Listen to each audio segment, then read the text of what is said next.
Thanks for tuning in.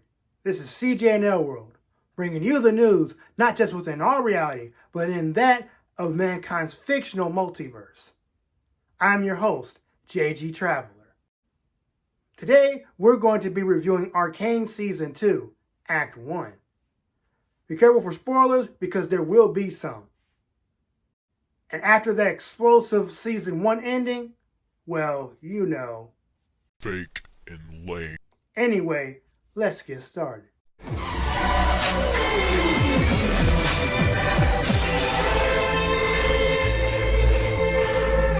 Quanta Filmations, unique as in the eye of the beast.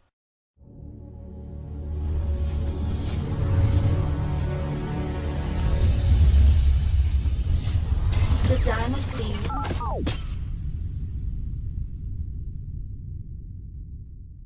Hi, my name is Othello Gooden Jr. I am the creator of The Traveler's Frontier. On this channel specifically, I post reviews not only of series that I'm into, but also my own. This particular series I have been watching since it came out on Netflix. It was probably maybe a couple of years ago. I can't tell. I've been on hiatus for a while, but I have been watching the updates on the things that Riot Games and Fortis have been posting regarding Season 2, and it's very good. Gives me some pointers of my own anime we're going to be working on soon. So in this series, I like the way how they portrayed certain themes as far as how there are some, like Caitlyn, for instance. After the death of her mother, she is not wanting to step into that role just yet. But then you have Mbessa, who I see as an instigator of all this anyway. Noxus always is, in instigating certain situations. And there are some in the trailers that I've seen that how she's going to attempt to instigate, because right now, as you see that Jinx she doesn't know where to go after she accidentally kills Silco. And technically he brought that upon himself, thinking he's going to hurt Vi, and doesn't know that Jinx is going to protect her, even though technically she's on the other side of the law.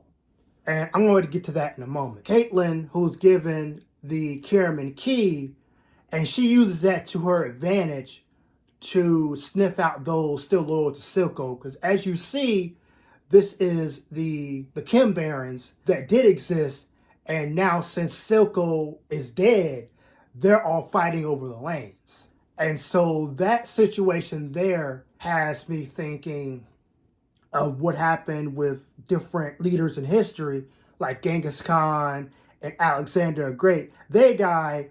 Now you have their generals fighting over territory, and then you got someone bigger that's going to come and just wipe them all out. You have that story there. The other thing you have with Jace, Victor. Well, Victor, he's gravely injured because of the terrorist attack on the council chamber. And the issue is that when he comes out of this cocoon that the Hex Core put him in, I see him in this state, like you can see right here, that he's more cybernetic in the game than he is in the show.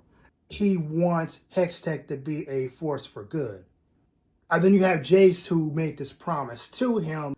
In reality, yeah, nice try, Oppenheimer. Piltover is going to use Hextech as a weapon.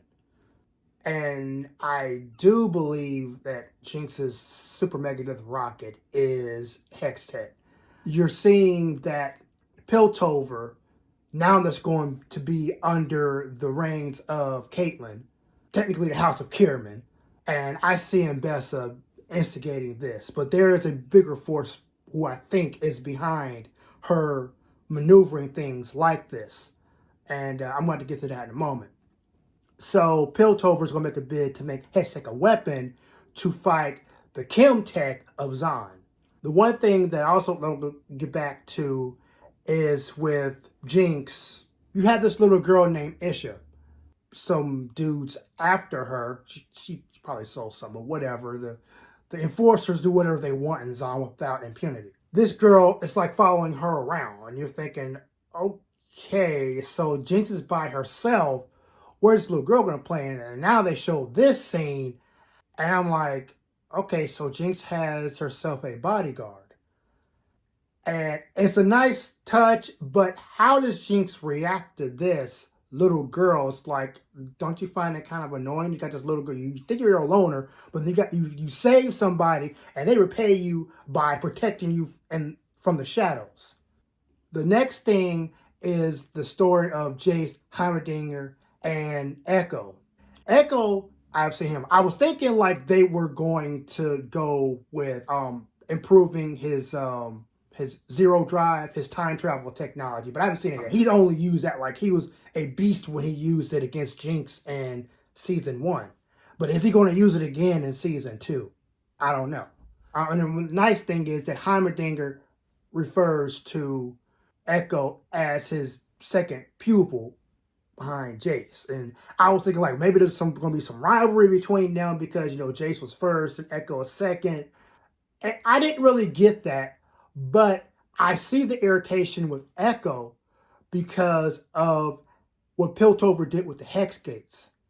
And so we see from here the Hex Gate, the core, it was built in Zahn's territory. So if there was a problem, it would do a bunch of damage to Zahn before it goes topside.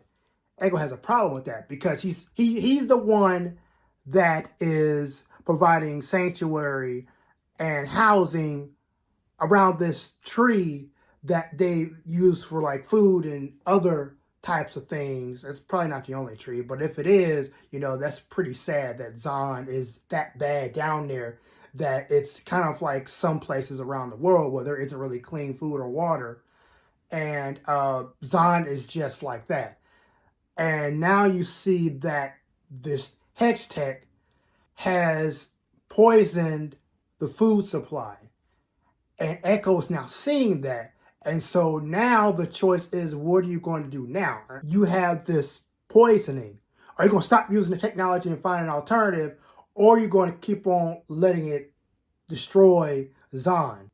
The Piltover is part of that bougie class.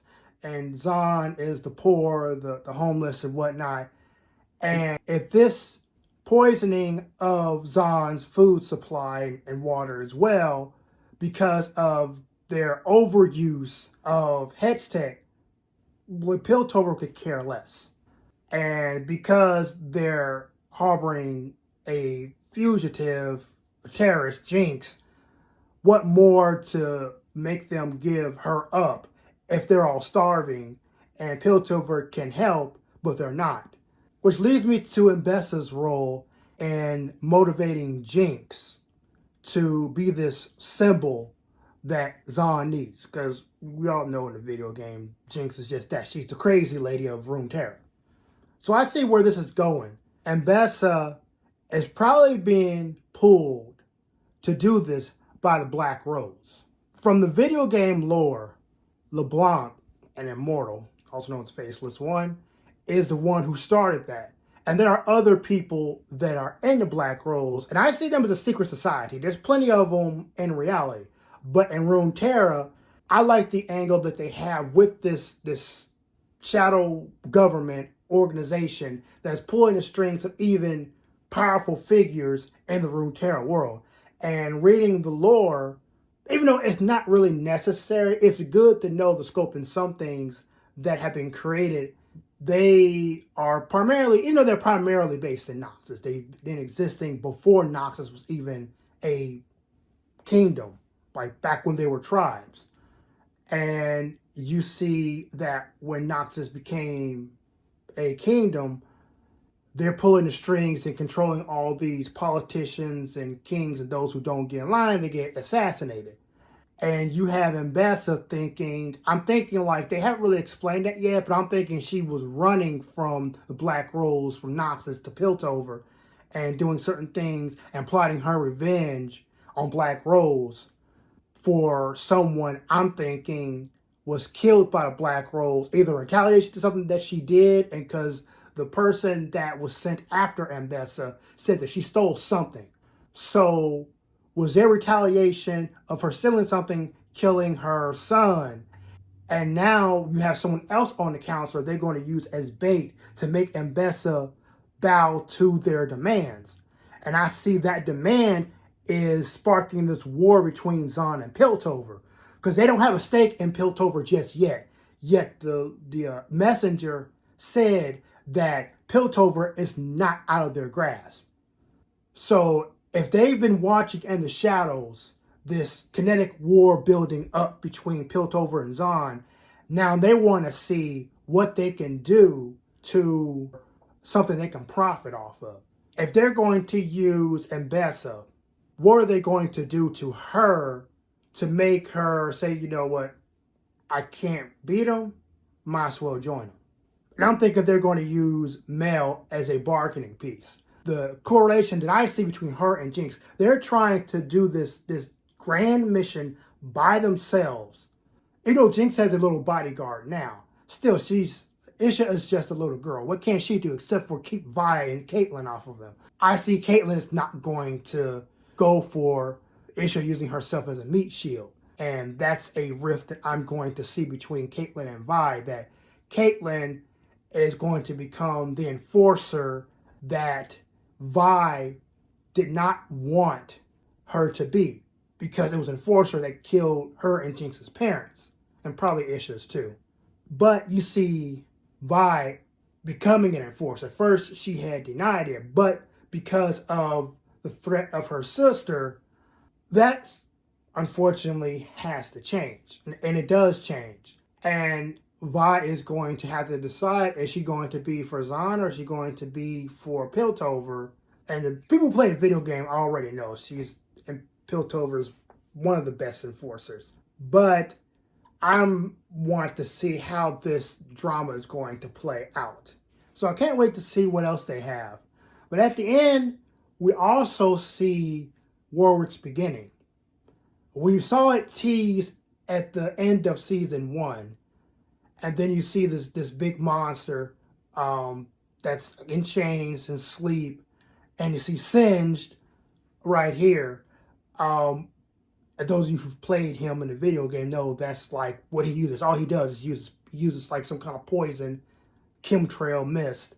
And he's Frankensteining Warwick together. So I'm thinking, well, if in fact they go by the video game lore, and in Warwick's body is the brain of Vander, and then they bring him in probably like either at the end of Act 2 or Act 3, or I'm thinking he escapes his sins. There's no way that he's going to keep Frankenstein locked up, and thinking that he is going to cage a monster that big. Yeah, have fun with trying to tame that monster. So I'm excited to know what they're going to do with Act 2. I think we're going to be in for a big surprise. Not just with Warwick, but with where things is going with the Black Rose and with Piltover, Jace, and how they're going to deal with that issue. And also with Victor. With Victor here, with this person. I was saying the whole time when he was going through that transformation, get ready for the glorious evolution. But seeing this scene here is not just going to be a glorious evolution, but a glorious revolution. Until my next review, I'll see y'all later.